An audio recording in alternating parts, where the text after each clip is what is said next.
Hey everybody, I'm gonna rush right into it today. There's a couple things I want to do today. A couple plus one, three. And I'm gonna give you a quick table of contents, try to make it interesting, try to make it efficient. And I'll start now. We have holiday greetings from Reindeer Studios. I have in addition to my 1915 Susini collection, the Cuban cards that are shot in black and white and colorized. That is probably one of my biggest accomplishments in baseball card collecting. If you can call waiting, and then spending money an accomplishment. I do. And then lastly, inspired by my friend Shane from Shoebox Legends, I want to review some Negro League cards that I have. I'll be quick about it, I think. But we want to talk about some representation of Negro League players on cards. And this is absolutely inspired in response to Shane's video today or yesterday. If you haven't seen it, check it out. And now let's hit it. This is from Reindeer Studios. Check it out. All right. So I think that this is very much like the Wheaties approach to a reindeer, like the back of a Wheaties box. So that is super cool. And let's see what we have here. It says, check that out. Yes.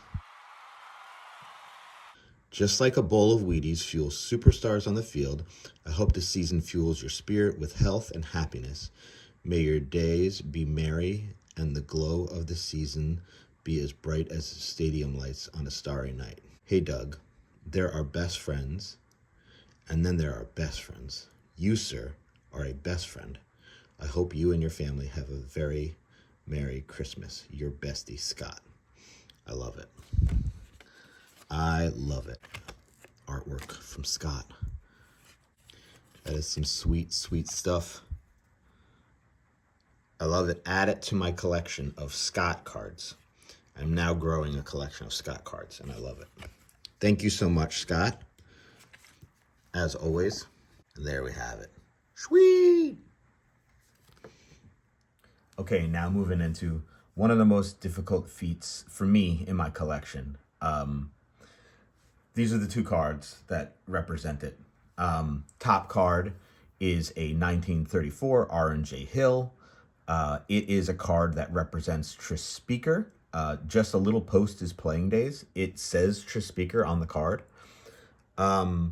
I saw this card and I fell in love with the image. This is exactly the kind of thing that I like, this kind of baseball around the world image.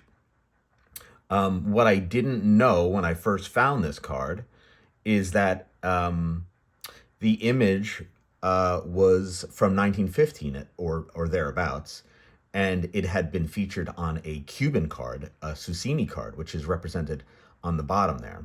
So we have the 1915 Susini card. That's a playing days Tris Speaker, the Cuban card. And we have the card above it, which is a British card from 1934. So now that I've spoken about this top card a bit, so let's turn the focus now on this card here. And like many of the cards in this set, it is a black and white picture that is then somewhat colorized and kind of like targeted in its colorization.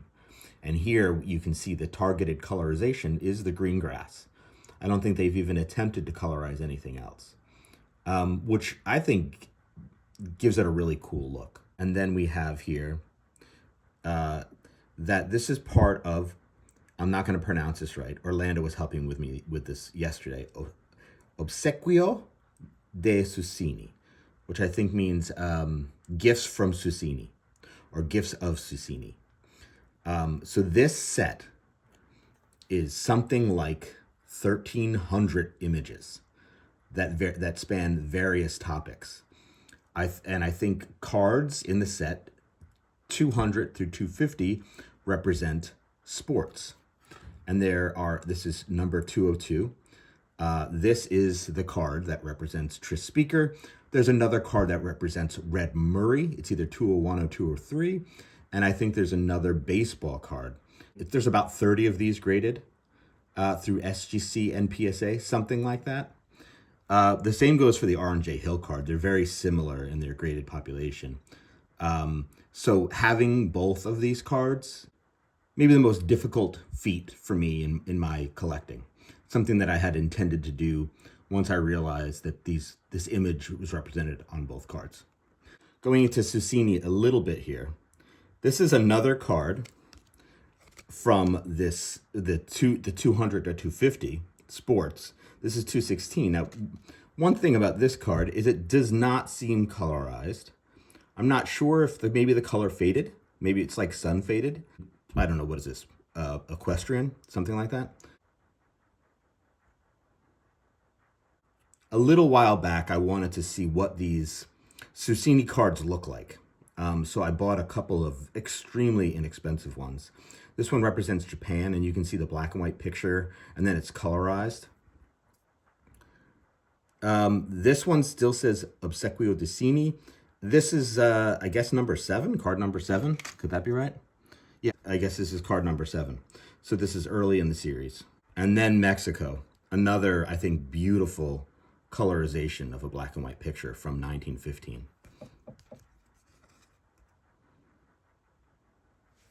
And we're moving on. Shane had a video in the past day about a new focus on 2024 that coincides, I think, with a slow burn that I've had since I've gotten back into collecting. This shows some of it. However, the cards here are from my childhood, which is pretty awesome. Oh, so this is a famous set. The more famous version of the two is probably 1972 Laughlin, which is a brown color, and this one's green. This is from 1978. And I'll just show a couple cards from it. I have all of these cards.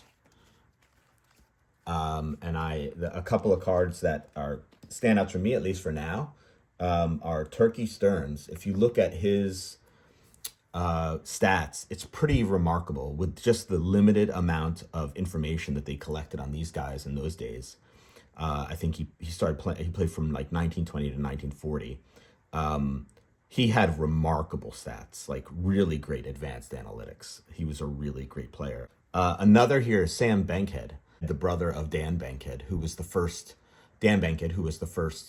African-American former Negro League player to pitch in all of MLB. And he was a significant guy in his own right, Sam. And then I'm just going to move on to, other opportunities that I've had to see Negro Leaguers represented in cardboard. And this is, Project 70. This is Josh Gibson. Love this card, this Josh Gibson, and the artist, actually. I've been a fan of Chuck Stiles is the artist. Really has done some amazing stuff in the Project 70, I think in the Project 20. He also did this one. The really, such a cool Satchel Paige, and he did this Larry Doby. Another opportunity in cardboard to see Negro Leaguers represented is the Ted Williams collection. This came out in the early 90s, and this is Toni Stone. This is the first female player in the Negro Leagues. She played on the Indianapolis Clowns. That's the team that Hank Aaron was on. And then we have Josh Gibson again. And then here's just another Josh Gibson from Topps Turkey Red. Another opportunity in cardboard is this Upper Deck set. This is from 1994. And here we have John Henry Lloyd, Rube Foster, who was really the pioneer of the Negro Leagues, Satchel Paige, Josh Gibson, and then a really cool branch, Ricky with Jackie Robinson. There's also Buck Leonard, Cool Papa Bell. Another series of cards that is focused solely on Cool Papa Bell is this here. It's Douglas and Bell. And there was a Douglas, this is from 1976. There was also a Douglas and Mize from a couple years earlier that focused on Johnny Mize. And so there's this whole set of cards from 1976 that all focus on Cool Papa Bell. And in that series was this card, where Cool Papa Bell is honoring Lou Brock for breaking his Negro League stolen bases record. And he signed it multiple times, which is really cool. And then 106 to 118. And then a couple more Rube Fosters. So this is a Goodwin Champions Upper Deck from 2011. Very cool card. And this card just came in. I just let Shane know about this card. You put out awesome stuff every year, Scott. And I will save this, always save this and treasure it.